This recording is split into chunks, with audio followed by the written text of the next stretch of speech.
আসসালামু আলাইকুম। আজকে রাত এবং আগামী 24 ঘন্টার আবহাওয়ার আপডেট নিয়ে আপনাদের সামনে হাজির হয়েছি। দেশের বিভিন্ন অঞ্চলের উপর দিয়ে আগামী 24 ঘন্টায় দমকা অথবা ঝড়ো হাওয়া সহ বৃষ্টি হতে পারে বলে জানিয়েছে আবহাওয়া অফিস।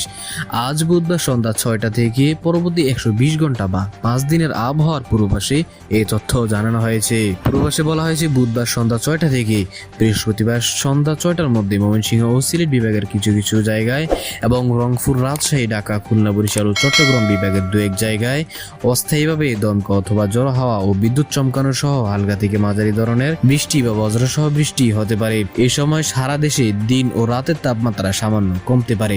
আবহাওয়া অফিসের অপর এক বিজ্ঞপ্তিতে জানানো হয়েছে বুধবার বিকেলে 5:30 থেকে রাত 1টা পর্যন্ত রাজশাহী, পাবনা, বগুড়া, ঢাকা, ময়মনসিংহ, টাঙ্গাইল, ফরিদপুর, যশোর, কুষ্টিয়া, খুলনা, বরিশাল, পটুয়াখালী, কুমিল্লা, নোয়াখালী, চট্টগ্রাম ও সিলেট অঞ্চলের উপর দিয়ে বৃষ্টি অথবা বজ্রবৃষ্টি সহ অস্থায়ীভাবে দমকা বা ঝড়ো হাওয়া বয়ে যেতে পারে।